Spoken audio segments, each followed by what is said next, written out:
تو مالی اعتبار سے اگر دیکھیں گے تو امریکہ کے اوپر یہ کہا جا رہا ہے یا اسرائیل کے اوپر یہ کہا جا رہا ہے، امریکہ کا تو ابھی تخمینہ نہیں آیا ہے، لیکن ایک رف ایسٹیمیٹ یہ ہے کہ $2 بلین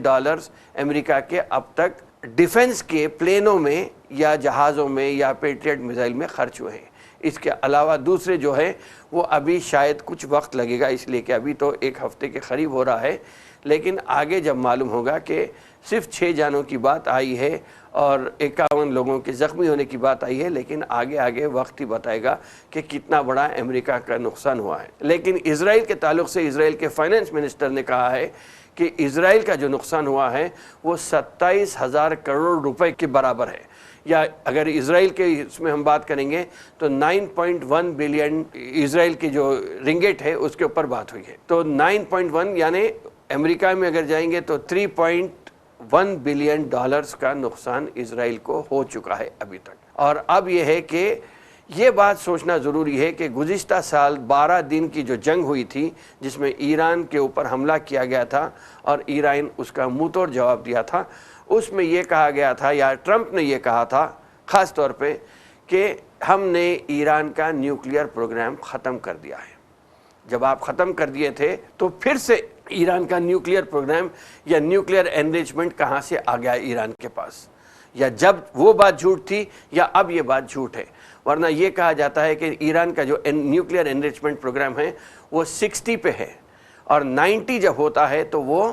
خطرے کی علامت بتایا جاتا ہے، اور 60 سے 90 کو جانے کے بیچ میں جو وقفہ لگتا ہے وہ کہا جاتا ہے کہ کم از کم اس میں 1 سال سے لے کے 3 سال تک کا وقفہ درکار ہوتا ہے 60 سے 90 کو پہنچنے میں۔ اگر 60 تھا ایران کا نیوکلیئر انریچمنٹ تو 3 سال تو نہیں گزرے جو کہ 90 پہنچ گیا، یا جب اگر آپ 0 کر دیے تھے تو 0 سے 90 کو پہنچنے میں یا تو ٹرمپ جب جھوٹ بولے یا ٹرمپ اب جھوٹ بولے۔ بہرحال ایسا لگ رہا کہ 8 مہینے کے بعد پھر سے امریکہ کو اسرائیل کو چین نہیں پڑا اور انہوں نے ایران میں حکومت کی تبدیلی کی بات کی ہے۔ اگر حکومت کی تبدیلی کی بات کو دیکھیں گے تو کوئی کسی اور کو زیادہ اس میں فرق نہیں پڑے گا، اس لیے کہ امریکہ کوسوں دور ہے، اور سب سے زیادہ جو فرق پڑے گا وہ اسرائیل کے منصوبوں کے اوپر، یا اسرائیل اپنی داداگیری جمانے کے لیے ویسٹ ایشیا میں چاہتا ہے کہ ایران ایک کمزور ملک بن کے رہے، تو ایران کو کمزور کرنے میں امریکہ اسرائیل جہاں پہ کوشش کر رہے ہیں وہاں کم از کم اب تو بھی عرب ممالک کو یہ سوچنا ہوگا کہ اگر ایران کمزور پڑتا ہے تو اسرائیل طاقتور ہوگا، اور اگر اسرائیل طاقتور ہوتا ہے تو کیا وہ عرب ممالک کو طاقتور اسرائیل برداشت کر سکیں گے وہ لوگ؟ یہ چیز کو عرب ممالک کو سوچنے کی ضرورت پڑے گی۔ اس میں ایران میں ویسے دیکھیں گے تو 9 کروڑ کی آبادی ہے، اور ایک معاشی اعتبار سے اگر بات کریں گے تو ایران میں بہت سارے ایسے قدرتی وسائل ہیں جس سے کہ ایران اب تک ترقی کر لیتے ہوئے یا اپنے بلبوتے پہ ترقی کر لیتے آیا ہے۔ ایڈوانسڈ میزائل پروگرام کے اس میں ایران کا جو حصہ رہا ہے وہ کسی دوسرے بڑے ملک سے کمتر نہیں رہا ہے کبھی بھی۔ ایران اگر دیکھیں گے تو نیوکلیئر ڈیل سائن ہوئی تھی باراک اوباما جب امریکہ کے پریزیڈنٹ تھے یا امریکہ کے صدر تھے، اس وقت 2015 میں ایران کے ساتھ نیوکلیئر ڈیل سائن ہوئی تھی، تو یہ بات ہوئی تھی کہ ایران اپنے نیوکلیئر کو یا نان نیوکلیئر ایران ایک اچھی خوشخبری رہے گا ویسٹ ایشیا کے واسطے، یہ باراک اوباما کے زمانے میں بات تھی۔ لیکن اب فی الوقت نیتنیاہو یہ چاہتا ہے کہ ایران بالکل ہی ٹوٹل ڈس آرممنٹ ہونا چاہیے ایران کا، ایران نیوکلیئر طاقت نہ رہے تاکہ وہ اپنی یا اسرائیل کی یا نیتنیاہو کی داداگیری کو بچانے میں یا ان کو کامیابی مل سکتی ہے۔ لیکن یہ کہیں پر بھی ایران کے بچے سے لے کر اعلیٰ قائد تک بھی اگر ہم جائیں گے تو کسی کو بھی یہ بات ایکسیپٹیبل نہیں رہے گی، یا کسی کو بھی یہ بات تسلیم کرنا مشکل ہو جائے گا کہ ایران نیوکلیئر پاور نہ رہے اور اسرائیل بازو ہی نیوکلیئر پاور رہے۔ تو ان سب چیز کو دیکھتے ہوئے بھی پھر بھی یہ ضد ہو رہی ہے امریکہ کی اور اسرائیل کی کہ رجیم چینج وہاں پہ ہونا چاہیے۔ لیکن رجیم چینج کے اوپر اگر دیکھیں گے تو صدام حسین کے اوپر بھی امریکہ نے رجیم چینج کی بات کی تھی۔ جب حکومت تبدیل ہوئی صدام حسین کو جب آپ ہٹائے تو آج تک عراق آپ کے ہاتھ میں نہیں آ سکا۔ قذافی کو آپ نے ہٹایا لیبیا میں تو وہاں پہ بہت زیادہ بدامنی پھیلی ہوئی ہے۔ بشار الاسد کو آپ نے بھگا دیا ماسکو کو تو آج وہاں پہ کوئی ایک جہادی کے طور پہ یا جہادی یا ایک کٹر آدمی وہاں پہ ڈمیسکس میں حکومت چلا رہا ہے۔ حزب اللہ اگر کمزور ہوتا ہے یا حماس کو اگر آپ توڑ کے ڈالتے ہیں غزہ میں، تو پھر میں سمجھتا ہوں کہ پھر وہاں پہ اسرائیل طاقتور ہونے کی بات آتی ہے، جو کہ کسی کو بھی یہ بات ہضم ہونے والی نہیں ہے۔ تو اب بات یہ ہے کہ بیلنس، ریجنل بیلنس میں جو پاور ہونے والا ہے، اب یہاں پہ اگر ویسٹ ایشیا کو یونی پولار بناتے ہیں تو اسرائیل کو امریکہ کی تائید رہے گی اور اسرائیل وہاں پہ پھر اپنی حرامی پن کو دہراتے رہے گا۔ تو اس سے بچنے کے لیے کم از کم اب تو بھی عرب ممالک ایران کا ساتھ دینا چاہیے، جس طرح اسپین نے امریکہ کو اپنے بندرگاہوں کو، ایئرپورٹ، ہوائی اڈوں کو دینے سے انکار کیا، کچھ ویسا ہی ہو کر یہاں پہ ہونا چاہیے۔ لیکن بات یہ ہے کہ آج کے زمانے میں ایران اگر دیکھیں گے تو ایران میں داخل ہونا بہت مشکل ہے، لیکن صرف ایک ہی چیز ہے کہ ایران میں جہاں پہ بڑے بڑے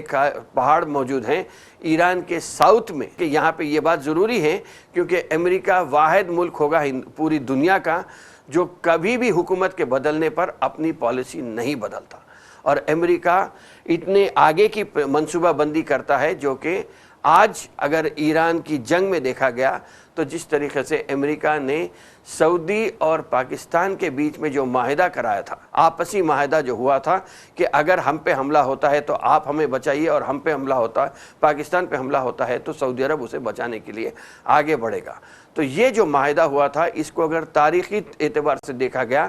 تو یہ معاہدے کے بنیاد پر پاکستان کو افغانستان میں جب لڑایا گیا، اور آج اگر امریکہ میں سعودی ارامکو پہ اگر اسرائیل حملہ کرتا ہے اور اگر نام ایران کا ڈالتا ہے تو پاکستان پہلے سعودی عرب کے بچاؤ کے لیے آگے بڑھے گا، نہ کہ ایران کے۔ تو کہاں کیسی بدترین منصوبہ بندی ہوتی ہے، بدترین سازش ہوتی ہے، وہ امریکہ یہاں پہ یہ بتا دیا ہے کہ سعودی عرب کو اور پاکستان کو معاہدہ کرا کر یہ دونوں کو ایک دوسرے کے بچاؤ کے لیے انگیج کرنا، افغانستان میں پاکستان کو انگیج کر کے رکھنا، تاکہ ایران یکا و تنہا جب ہو جاتا ہے تو اس پہ حملے کرنے کی بات ہوئی تھی۔ لیکن کیا اب جو بات ہو رہی ہے کہ جنگ میں آج پہلے یہ کہا جاتا تھا کہ آرمی کا بہت بڑا رول رہتا ہے، لیکن اب یہ بات دنیا تسلیم کرنے پہ راضی ہو گئی ہے کہ ایئر فورس ہی سب سے بڑا ڈیفنس میکانزم ہو سکتا ہے جو جنگوں میں کامیاب ہو سکتا ہے۔ تو جب جنگ ایئر فورس کے ذریعے تو جیتی نہیں جا سکتی ہے، ایئر فورس کے ذریعے سے بم ضرور گرائے جا سکتے ہیں، ملک کو تباہ و برباد ضرور کیا جا سکتا ہے، لیکن رجیم چینج یا حکومت کی تبدیلی ایئر فورس سے نہیں ہو سکتی۔ ایئر فورس تبدیلی کی بات جب آتی ہے تو جنگی اعتبار سے اب آگے بڑھنے کی بات آتی ہے۔ آگے جنگی اعتبار سے آگے بڑھنا، ناردرن ایران میں پہاڑیاں ہونے کی وجہ سے وہاں پہ داخلہ مشکل ہے۔ تو ساؤتھ جو پاکستان سے جڑا ہوا ہے، کیا پاکستان امریکہ کو جگہ دے گا؟ پاکستان امریکہ کے قرض کے تحت اتنا دبا ہوا ہے کہ پاکستان دانستہ طور پر اگر نہیں کرتا ہے تو نہ دانستہ طور پہ ہو سکتا ہے کہ امریکہ کو یہ راستہ ضرور دکھا سکتا ہے کہ آپ یہاں سے اندر جائیے۔ لیکن ایران زمینی اعتبار سے، زمینی جنگ کے اعتبار سے ایران میں سمجھتا ہوں کہ امریکہ کے اوپر، کیا امریکہ ہو یا اسرائیل ہو یا دنیا کی کوئی بھی ملک ہو، اگر ایران میں زمینی طور پہ گھستے ہیں، داخلہ لیتے ہیں، تو پھر ان کے لیے صرف وہ قبرستان کی طرح ہو جائے گا۔ تو کوئی ملک وہاں پہ جانا میں سمجھتا ہوں کہ ناممکن بات ہے، لیکن پھر بھی امریکہ کی کوشش یہ ہے کہ یہ بات چلتے رہنا چاہیے۔ یہ کہا جا رہا ہے کہ ایران 8 مارچ تک ایران کا پرانا جو ذخیرہ ہے میزائلز کا، ڈرونز کا، وہ ختم ہو جائے گا، اور نئے جو بم تیار کیے گئے ہیں وہ ہو سکتا ہے کہ وہ اپنے جو ذریعہ ہو جہاں پہ رکھے جاتے ہیں محفوظ مقام سے پھر جنگی محاذ پہ لے کے جانے کے لیے ایران تیار ہو جائے گا۔ تو کیا ایسے معاملے میں اگر دیکھا گیا تو ایران کا مقابلہ ہو سکتا ہے یا ایران ڈٹ کر مقابلہ کرے گا؟ یہ ضرور کہا جا رہا ہے کہ ایران کسی بھی حد تک گھٹنوں پر نہیں آئے گا، ایران اپنی پوری طاقت کو ختم ہونے تک بھی، آخری دن تک یہ چیز لڑتے رہے گا۔ تو کیا امریکہ اس بات کو لے کر اپنے ملک میں جو پھیلی افراط زر کی بات ہو یا بدامنی کی بات ہو یا سیاسی اختلافات کی بات ہو یا پھر ایپسٹین فائلز کی بات ہو، اس کو رکانے کے لیے, اس سے توجہ ہٹانے کے لیے کیا ایران پہ پھر ایک بار حملہ کرے گا, اور حملہ کر کر کیا ایران کو عراق کی طرح بنا کے چلے جائے گا. یہ ایسا ہے کہ وقت کس طریقے سے کب آگے بڑھتا ہے وہ چیز دیکھنا پڑے گا, کیونکہ امریکہ ابھی ایسا لگ رہا ہے کہ ایک ایسے پاگل شخص کے ہاتھ میں امریکہ کی باغ دوڑ ہے جو کسی کانگریس کے منظوری کے بغیر بھی وہ اپنی ضد پر اڑا ہے اور اسرائیل کی مدد کے لیے امریکی سپاہیوں کی, امریکی مالیے کی پوری بربادی کرنے پہ لگا ہوا ہے. تو ایسے حالات میں شاید امریکہ یا امریکہ کے اڑوس پڑوس کے ممالک میں جو حالات ہوئے ہیں اس کو دیکھ کر,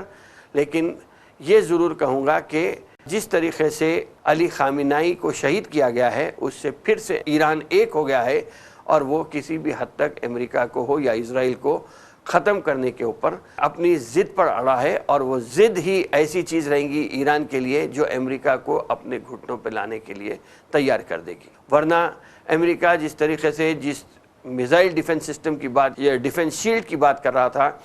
یا اسرائیل جو اپنے آئرن ڈروم کی بات کر رہا تھا, وہ کہیں نہ کہیں ناکام ہوتے ہوئے نظر آئے ہیں. اور امریکہ کے جو ایسٹس تھے مڈل ایسٹ میں یا عرب ممالک میں وہ بھی آہستہ آہستہ ختم ہوتے نظر آ رہے ہیں. اب یہ بات ہو رہی ہے کہ نئے طریقے سے امریکہ اپنی بات کو لے کے آئے گا. لیکن ان سب کی چیزوں میں ایک بات ضرور کہوں گا میں کہ جس طریقے سے داڑھی, ٹوپی اور پگڑی یا سر پر کپڑا باندھنے والے کو دہشت گرد بتایا جاتا تھا, اب یہ بات ضرور ہو گئی ہے کہ دہشت گرد وہ نہیں ہے. دہشت گردی کے پیچھے کار فرما یا دہشت گردوں کے پیچھے صرف امریکہ ہے, اور امریکہ جس طریقے سے حکومت چلا رہا ہے یا دادا گیری جو چلا رہا ہے پورے دنیا پر, اسی کو دیکھ کے شاید ہمارے دیش کا بھی چوکیدار چپی سادھ لیا ہے.